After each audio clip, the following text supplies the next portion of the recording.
Wag na natin palampasin ng gabing ito mga kapatid. Are you ready? Heto na ang inaantay ninyong dugtungan!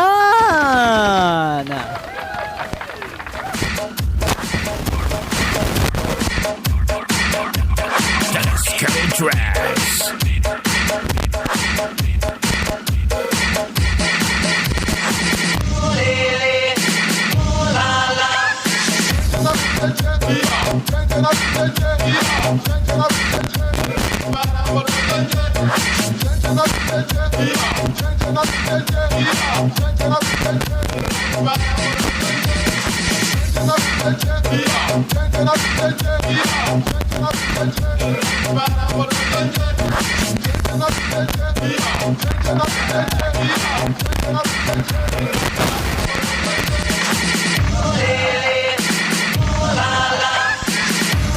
My gosh, na-miss ko tong segment na to, nakakaloka.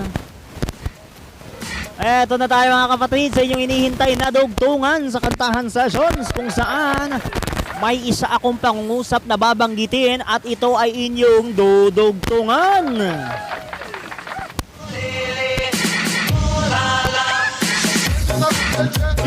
O ano mga kapatid, ready na ba kayo? Kung ready na kayo, ako rin no.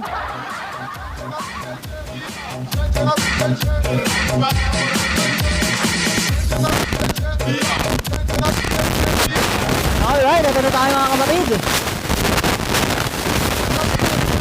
Ay, Diyos ko, may segment. Nakakaaliw at nakakabaliw na naman ang mga dugtungan natin ngayong gabi. Kailan lang to na nasimulan nung February 11 pa, 'di ba? Nung si Benny Jan pa lang ang pinoprograma at wala pa si Dave. Ang pinoprograma ko, wala pa si Dave dito. Nabuo na yan dugtungan na yan, kaya eto, binalik natin uli. Ay, thank you Lord. Talagang yan ang hinihintay nating lahat. Yung talagang magpapasaya ng mismong programa, ang mismong dugtungan. So ito na mga kapatid, ang aking pangungusap na inyong dudugtungan. Coming tracks.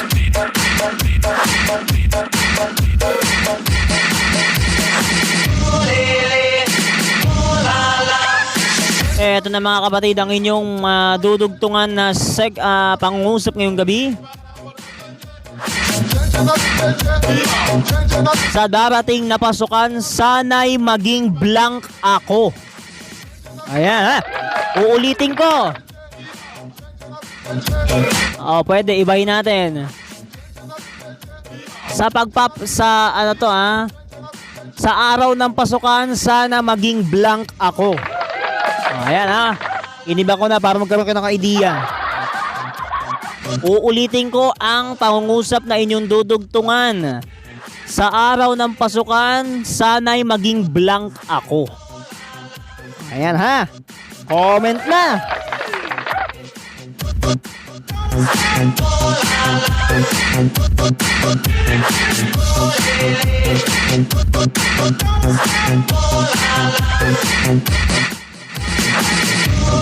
Ayan, may mga humuhopya na, may mga nagko-comment na. Sabi dito, sa araw ng pasukan, sana maging mabait ako. Yan! Yan ang tama.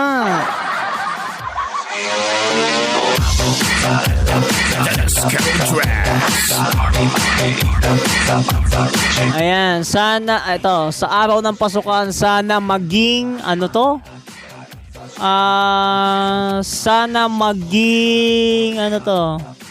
sana maging seryoso ako sa pag-aaral. Wow, talagang dinagdagan mo pa. Talagang dinagdagan mo pa ng huling yung sinabi ko. Talagang ginanon pa talagang dinagdagan niya, except na yun lang ang pangungusap. Dinagdagan pa niya talaga nung dun sa huli. Ang bihira naman buhay yan. Tama naman yung comment ng isa, sana maging mabait daw siya sa araw ng pasukan. Which is totoo naman. Sang-ayon ako doon. Kasi karamihan naman sa mga kapatid nating nag-aaral dyan sa mga different public and private schools, ay yan ang sinasabi. Ang tanong, pinaninindigan ba nila na maging mabait sila? Oh. Pinapanindigan ba nila? Di ba hindi? Minsan makikita ka pag inaasar-asar ka, automatic napipikon ka. Ay nako, hindi na mabait yon. Galunggong na yon. Oh, di ba? Yan ang i-mark nyo. Hindi kahit inaasar ka tapos mapipikon ka, hindi ka mabait nun. Galunggong ka na nun, galawgaw ka na nun. Yan ha, yan ang tandaan nyo. Kapag napikon ka dahil inaasar ka, hindi ka mabait. Hindi ka magiging mabait kung ganyan ka. Magiging galawgaw ka lang. Oh, yan ang tandaan nyo. I-mark nyo yan. Kasi karamihan sa mga nakikita kong ganyan, parang mga langaw na nagliliparan kung makakita ng bagong aawayin. Santa Maria Purisima. Anyway mga kapatid, yun po. Tulad ng binanggit ko.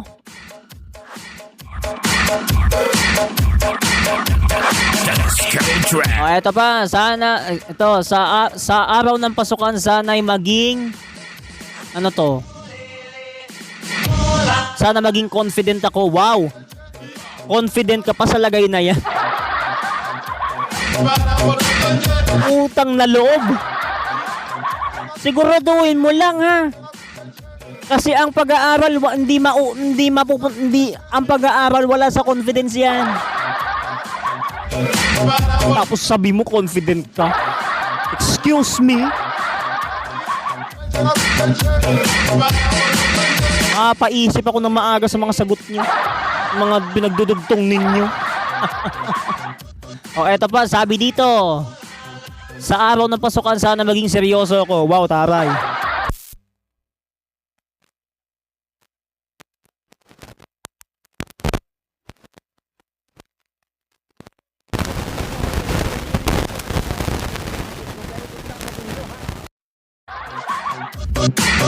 Kasi pag dinugtungan nyo yan doon sa dulo, mas okay pa.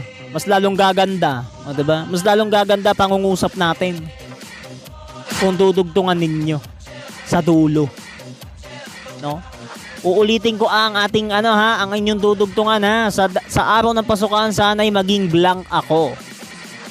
Ayan ha. So, sabi dito, sana sa araw ng pasukan sana'y maging matulungin ako. Yan, perfect. Palakpakan natin 'to. Kasi tama rin naman yung binanggit niya na sana maging matulungin siya. Ang tanong, nagagampanan niya ba? Yun ang Yun ang talagang mabibigla ka. Nagagampanan ba niya yung tanong o yung sagot na sinabi niya? Baka pag nakita mo, baka hindi rin naman pala. Ay mapapasanta Maria Purisima ka na lang na maaga. Ganun lang yun. Hindi ka na may hirap ha. Tama rin naman kasi.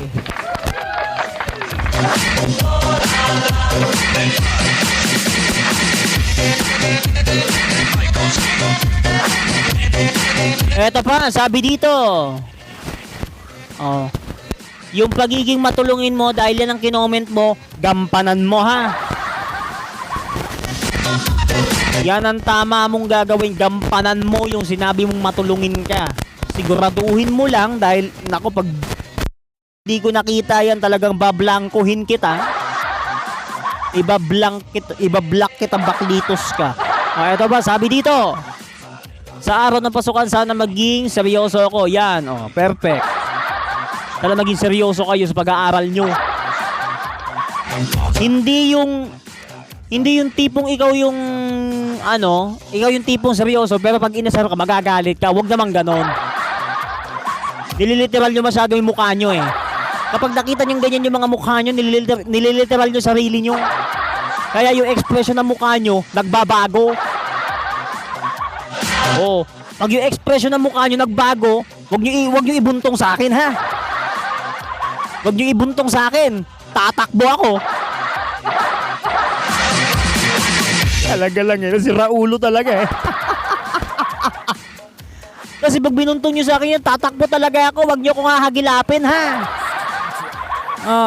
Yan ang tandaan nyo. Siguraduhin nyo lang.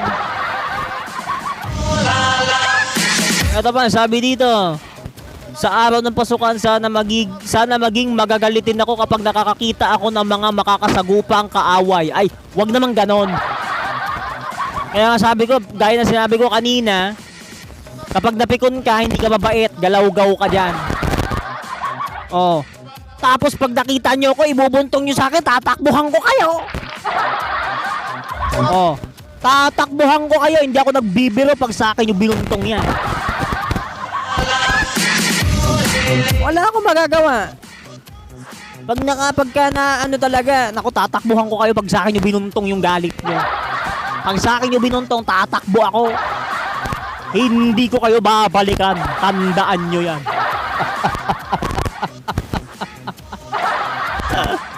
Nakakaloka yung mga sagot nyo. Maaaliw ako ng maaga sa inyo. Pero anyway,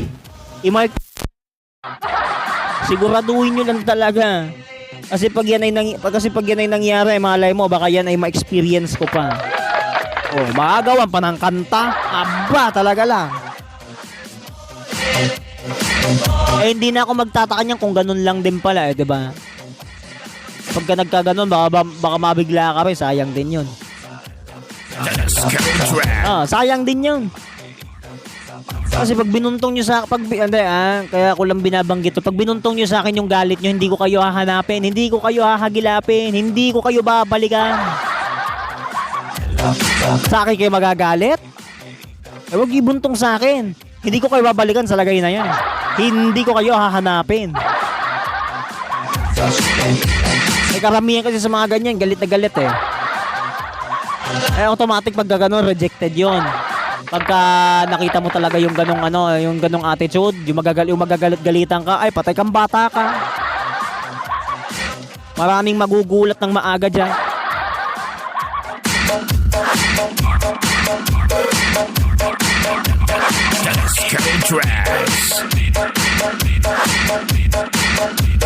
Eto pa ang sabi nila dito. Sa araw ng pasukan, sana maging sana maging high honor ako. Yan ang tama. Siguraduhin mo lang na maging high honor ka, dahil kung hindi, sasapatusin kita. Hindi ako nagbibiro, ha? Siguraduhin mo lang na high honor ka, dahil kung hindi, sasapatusin kita.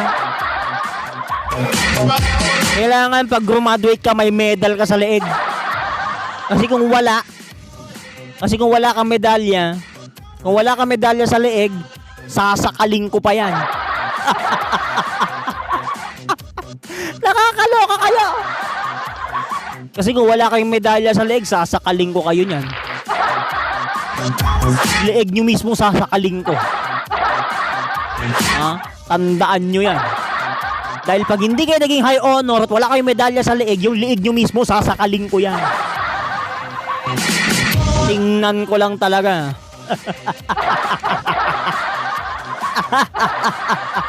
Alright, mga kapatid. Ayos. Naaliwaliw ako ng maaga sa inyo. Anyway, mga kapatid, yan po. Maraming salamat po sa inyong mga pinagdudugtong ninyong pangungusap sa ating dugtungan ngayong gabi. And on that note, oras ko na po para ako magpaalam sa inyong programa. Dahil 11:58 na, magpapaalam na po ako.